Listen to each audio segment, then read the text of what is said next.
The Film Slice crew read a bedtime story. Once upon a time in Hollywood. And then there was a man.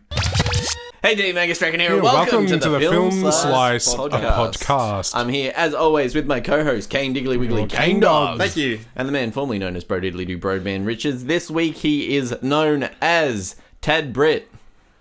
He's a Tad Britt. You're a Tad Brit. I don't get it, but Just a little British. I'll roll with it. You're a Tad Brit. I was going to say something about Brad Pitt, you know. Like okay. I got you covered later. You've man. got Tad Pitt. What about Brad Ditch? Sure, I'm Brad Ditch, coming at you live from the Film Slice podcast. Comedy gold. Comedy gold. Comedy gold. Brad Ditch? I'm just rolling with the How about punches Rad here. Pitts? How about we move on to the next segment?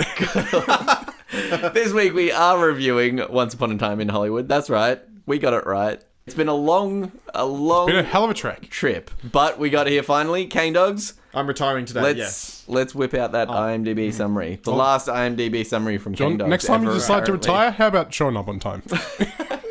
Alright, can't find me if I retire. A faded television actor and his stunt double strive to achieve fame and success in the film industry during the final years of Hollywood's golden age in 1969 Los Angeles. Dun, dun, Los dun. Angeles. And that just alludes to absolutely nothing, Yeah. much like this film. I was really hoping that, I was like, this is a Quentin Tarantino film. He's shown nothing that interests me in the trailers because there's something big. Yeah. Aliens! The trailer is more or less what you're going to see. Yeah. Not a lot else, if I'm honest. Mainly the trailer. Let's hit on to our first segment. When did you see the movie and what did you bloody think? When did you see the movie? What did you think? Do you like the movie? No, shit. I saw it a few hours ago and I liked it, but I don't know exactly why. I understand This is that. what I've written. Fair.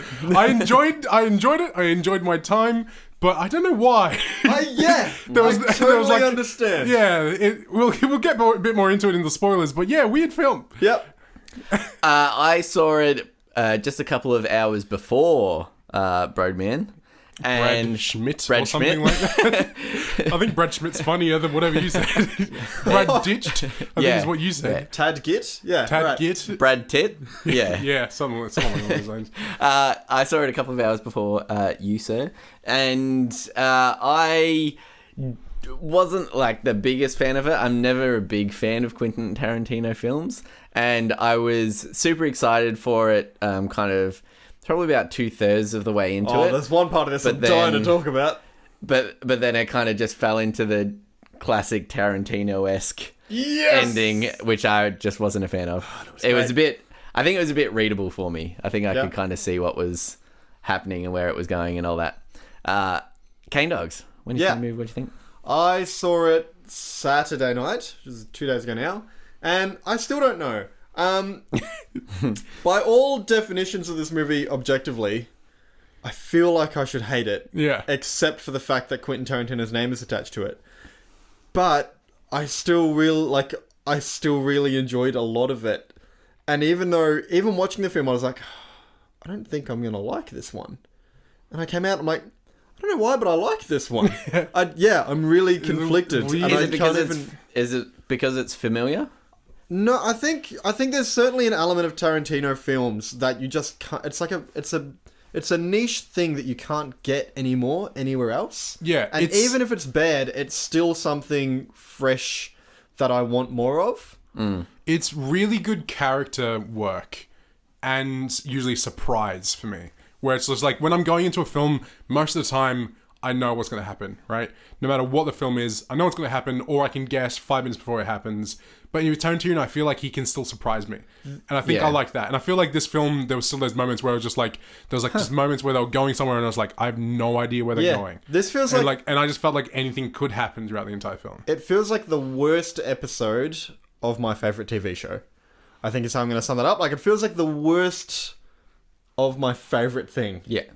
Which You're is why still I'm going to so recommend it conflicted. because it's bunched in with all of your Yeah, like someone's like, favourite Quentin stuff. Tarantino, I'm like, yeah, all of his movies are pretty great. But this feels like the worst of a really great Fair bunch enough. for me. Lads, you know how every week I put up on Instagram, Cane Dogs, you've got Facey, and Broadman's on the Twitter. Starting to feel like we put up what movie. By the way, how is Twitter going? Twitter, Broadman? Had a bit of trouble with it in the past. Having a bit of trouble. Basically, Russian hackers are hacking our accounts and posting a bunch of Russian stuff. I hate it when that happens. I've had to set up a couple of new Twitter accounts, obviously. Angus, I haven't been able to set up one for you, but I had set up one for myself Okay, and that's for good. Jordan. That's fine. Oh, cool. So Jordan is Leonardo DiCaprio.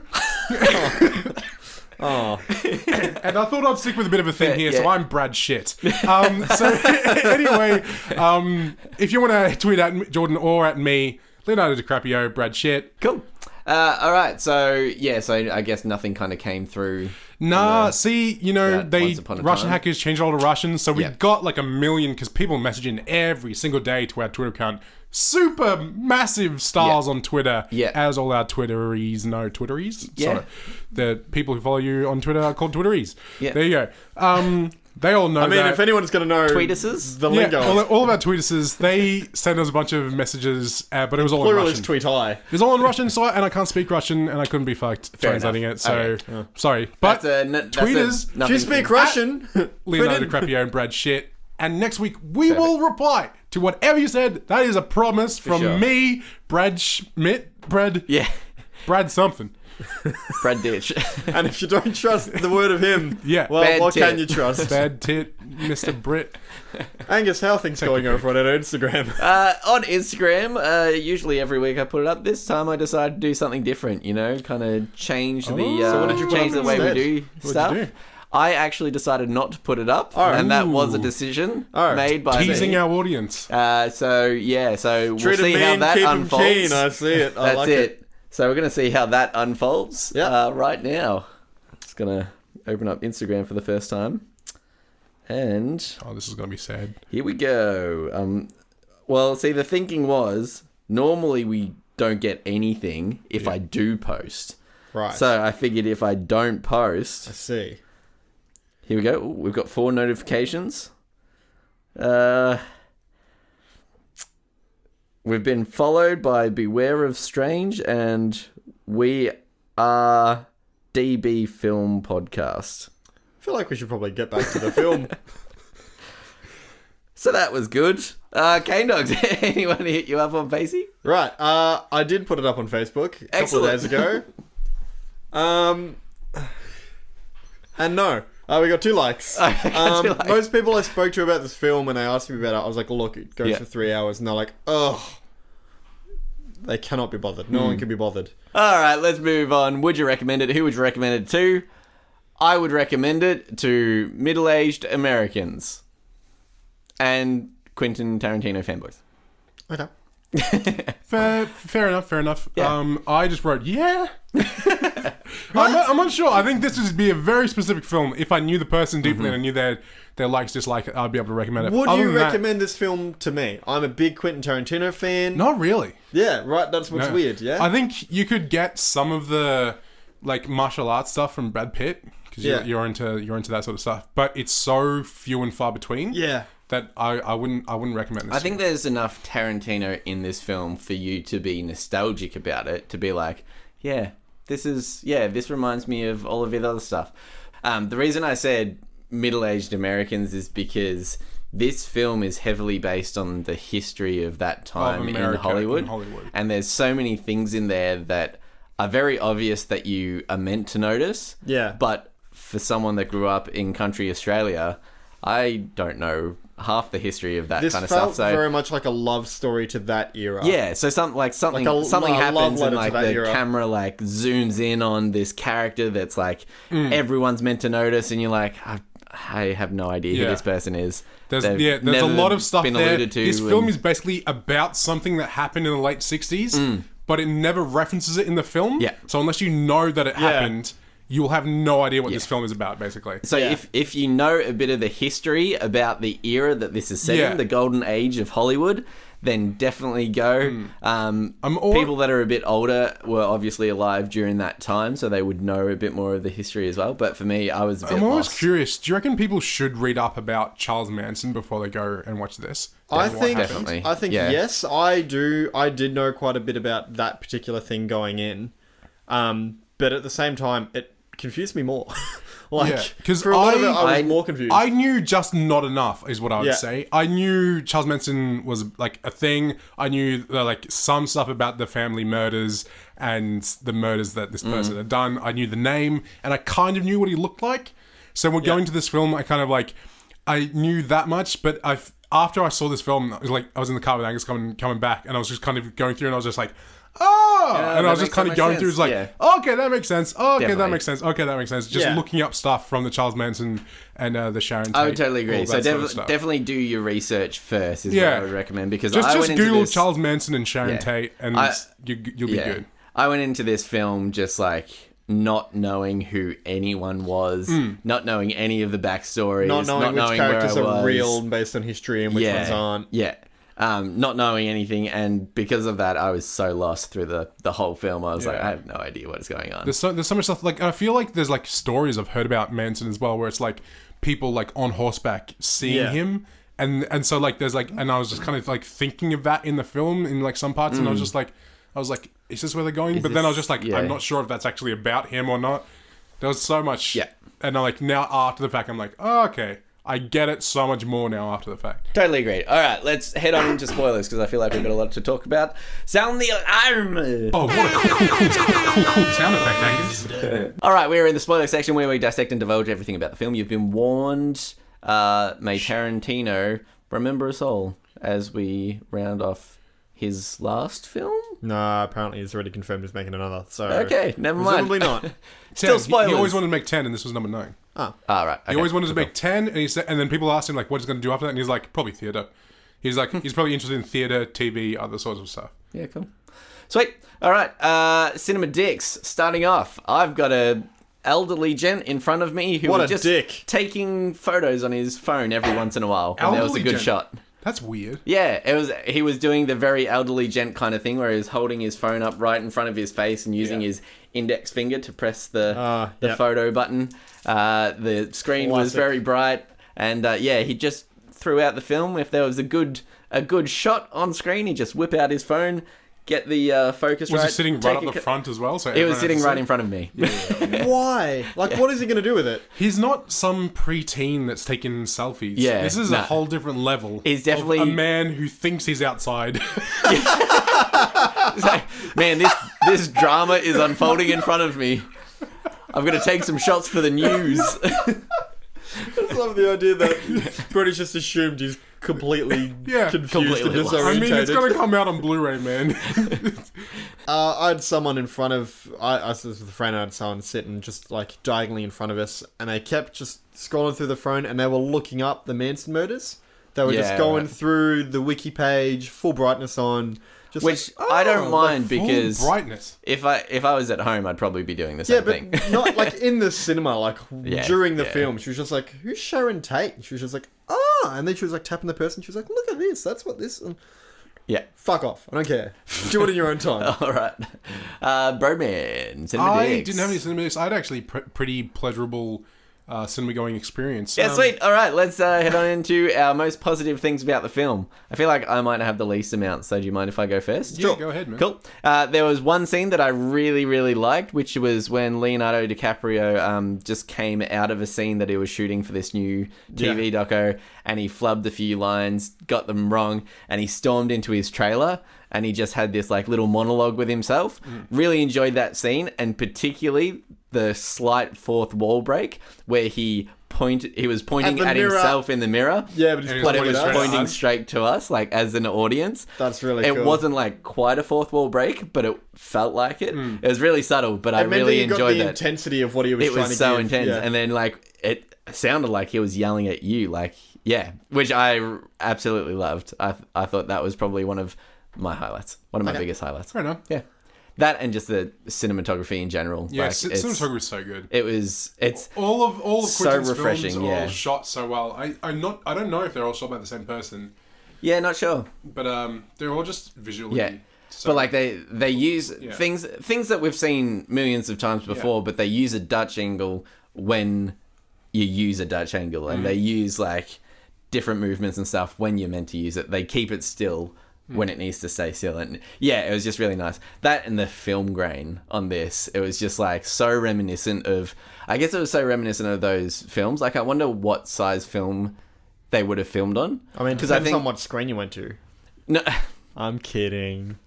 but like because I think for Hateful Eight he did like 80 millimeter or 75 millimeter or something like that.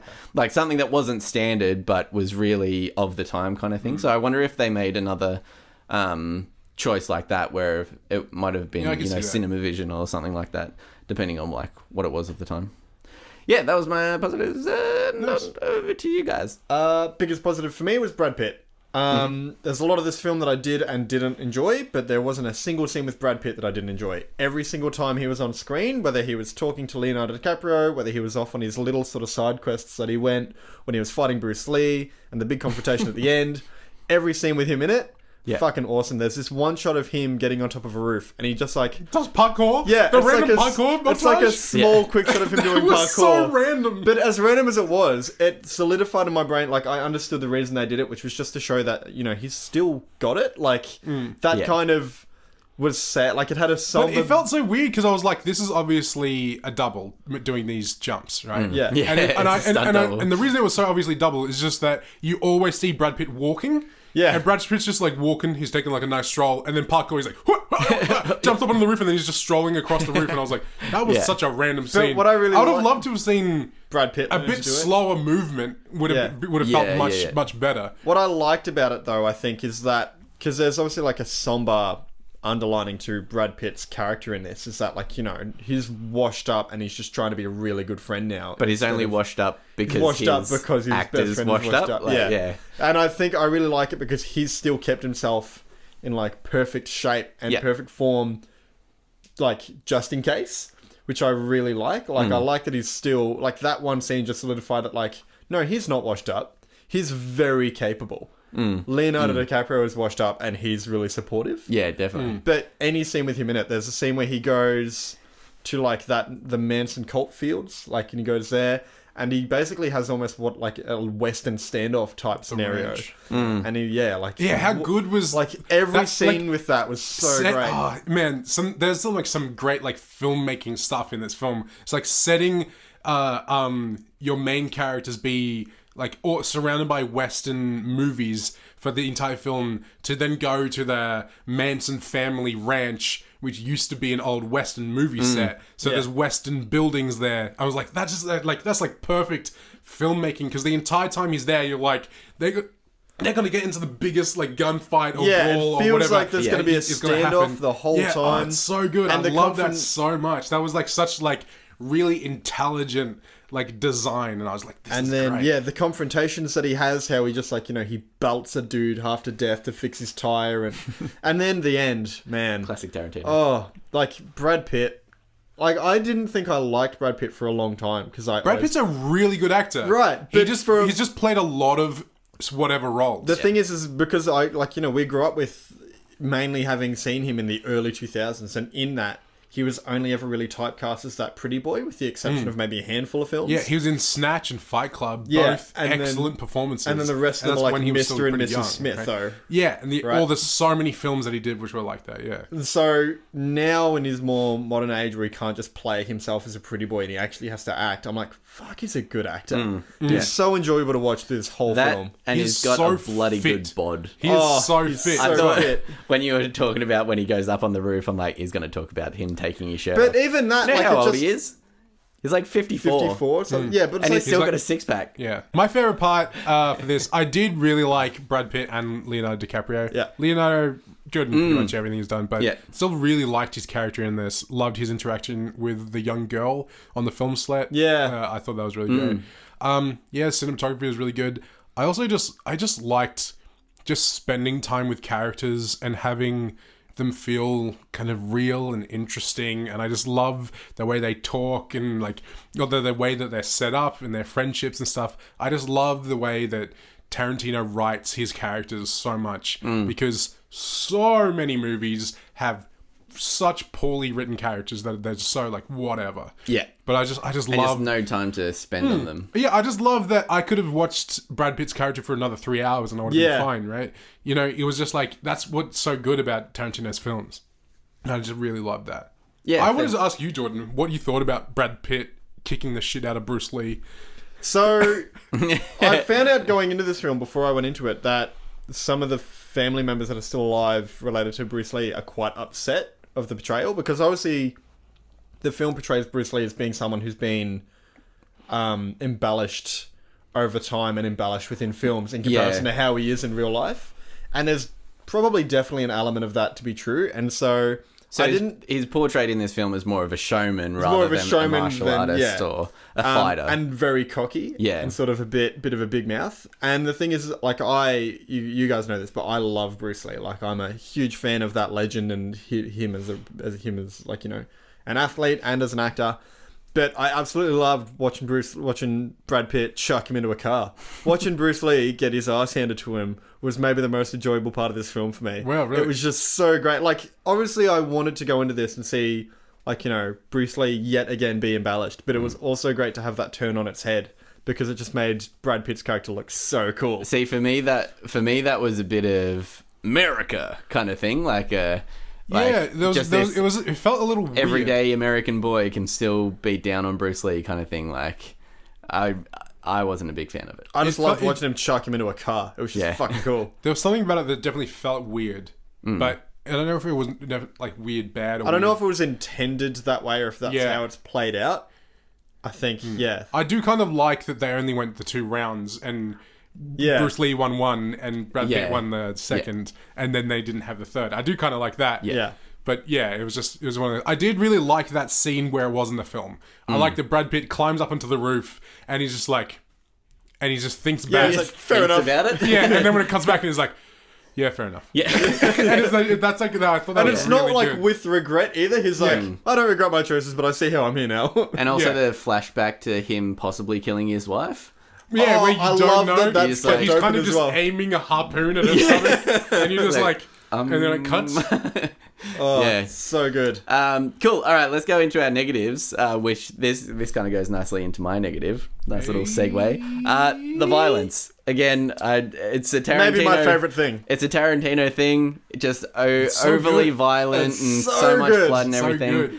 Hitting Someone in the hated face it. with a a can can of dog food. was just like, And that her was face is like imploded. yeah, and she's like, oh man, that was so brutal. It was great. So I got through like the majority of the film with next to no blood. I'm like, it's gonna happen.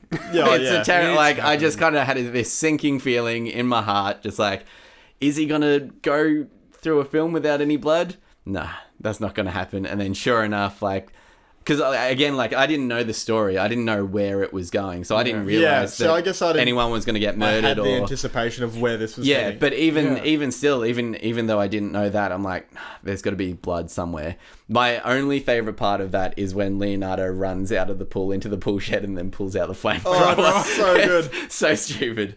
That was like the only part where I laughed out loud when he came out So with I his laughed for flamethrower. all of it. But like the rest of it, I was just like cringing, There's like not looking like. There's a it's full 2 minutes nasty. of Brad Pitt slamming a chick's face just into different things. That was so brutal. violent. Yeah. That even hit me a little bit. I was just like, this is actually really... I just this felt- is almost to the point where this is needlessly Yeah. violent. That, and I guess the assumption that I knew what he was talking about, Yeah. what the film was, because I came in with absolutely no assumption and I got very lost between the characters, and I'm like, why is this person here? Why is that person here? Why does it keep Like- cutting away to Margot Robbie? Yeah, why that is was it- really confusing. And Like, what's her story all about? Because I honestly didn't know who she was portraying. Like, I didn't know the person at all or the characters that she played. Yeah. That, and I didn't know who the person was that rocked up at her doorstep Charles Manson. Yeah, I didn't realize that was him, because they don't allude to that at all. It's only if you know what he looks like, then you know what he's there for. But to me, it was just like, some guy just rocked up and then smiled and then left. He was kind of creepy, but doesn't show up ever again in the movie. So red herring maybe. So but, a big part about this film is set kind of around Charles Manson and the Manson family murders that happened on the 8th of August 1969, I think it was, where basically 4 people from the Charles Manson family cult went into Sharon Stone house and killed her and like 3 other people. And that's what this film is based around. And so, not knowing that, I didn't know that before I went in, and I heard his name and stuff like that. But it was one of those things where after this film, I looked up and I was like, that's what happened. Oh, okay, so this film is this has a bunch of different takes and stuff. It's it's Quentin Tarantino being like, well, what if I change history just by putting these 2 neighbors next door? Yeah. What if I put these 2 unstable people next door?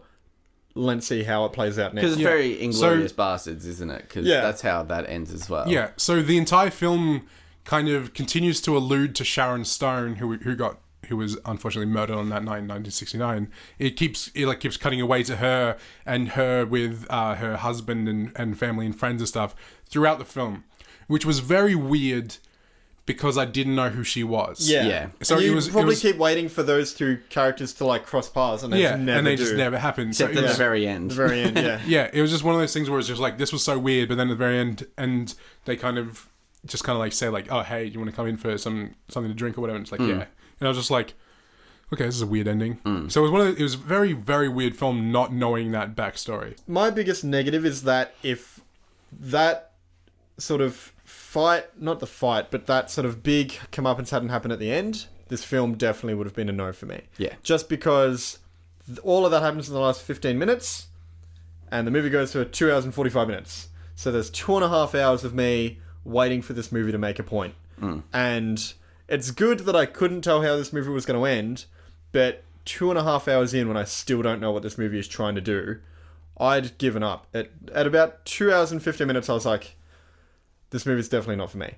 And then the last sort of 20 minutes, I went, fuck, that was cool. And so I've walked out really enjoying aspects of it. But generally speaking, I don't ever want to see this movie again because the payoff isn't enough. See, I was the complete opposite. I loved the first 2 hours of the movie, and then I enjoyed sequences in the first. I was a combination. I like both. That's why I was like, I like this film, and I don't know why. Yeah, I feel like my negative for this film would just be so many setups for like no payoffs, I guess. Like there was a number of characters they meet early on, and they're just like, especially like, what's her name, Pussycat or whatever. Yeah, that Brad Pitt meets and goes to the ranch, and then she's just at the ranch, and then you never see her again. That just kind of ends. Yeah, there's just like kind of like things like that where it's like if instead of Pussycat, it could have been one of the characters that was in the car at the end, and you know, like that's such an easy write in. It's just like there's so many things like that where it's just, I feel like there was no setup. And George, the guy who owned the ranch. Yeah, George was just there. He was just kind of there. Friend, yeah. I mean, it was good to build suspense and everything, but once that was done, you're like, It also kind of didn't make sense. Yeah.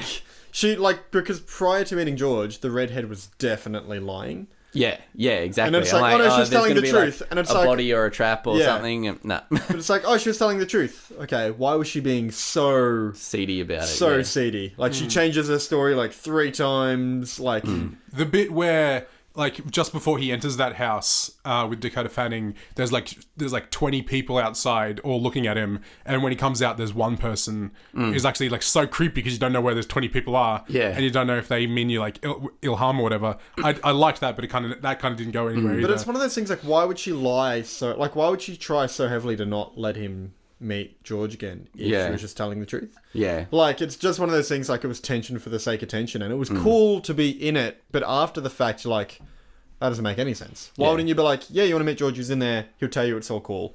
And you'd walk in and he'd be like, yeah, it's all cool, they'll look after me, and be like, all right, cool. Who are you? Like, I don't... Why would you bother building the tension? That, and then the other thing that kind of caught me a bit off guard was the narration that kind of started... It's weird. He did some of that Kurt Russell as well. Yeah, it was Kurt Russell's narration. It was strange. It was kind of like he just likes his voice. Yeah.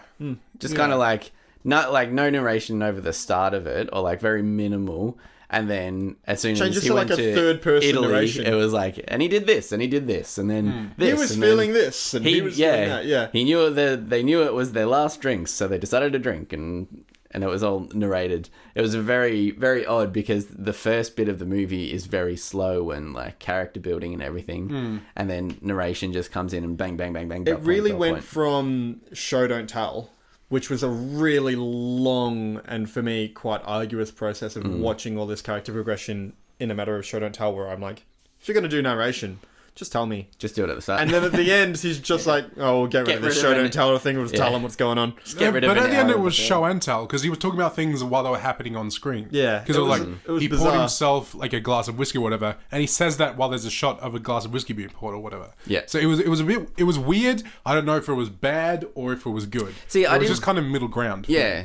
I didn't mind the narration. I feel like if they were going to use the narration, put narration right at the start and say, this is during the time of the Manson They did a little family bit where it's like, thing. oh, well, that's such a fucking lie. They, at the very beginning where Leonardo's like, yeah, I'm late, I'm like feeling sick, or like he says, his character says something, and it just pauses, and it's like, that's a massive fucking lie. Leonardo DiCaprio, he crashed his car, he lost his license, so now Brad Pitt has to drive around everywhere. But like, I would have liked narration to set up the story as well, to It was talk weird about like because the that little bit Manson of narration at the family beginning and, was like, the only bit for like an hour. Yeah. I feel like they could have extrapolated on the story a bit more, so I just knew what was happening. Sweet. All right, I think out we'll. most of Oh, fuck. What are we doing next week? I think we'll leave it there. All right, okay, Nog. So we're back on the horse. We're reviewing really great films from now on. Yep. What's next week entail? Angel Has Fallen. Gerard Butler's... The trilogy no one wanted. The trilogy no one knew we were getting. Spoilers, it was some drones. It was whoever knows how to use drones. That'll be the bad guy. It'll be some guy that uses some drones. Cool. Hey, Spider-Man 2. All right, That's what we're doing. Tune in next week for the end of Falling Yeah. trilogy. The falling of this podcast. The falling of this podcast. Sweet. All right. See you next week. Bye. Bye. Ugh. Thank you for listening to the Film Slice Pod. That was the second film by Tarantino. Its name was Once Upon a Time in Hollywood, starring Leonardo DiCaprio. See you next week, ladies and gentlemen, and all of those of you in between. We're real sorry about that. Love you lots. Oh. Boom, boom, boom, boom.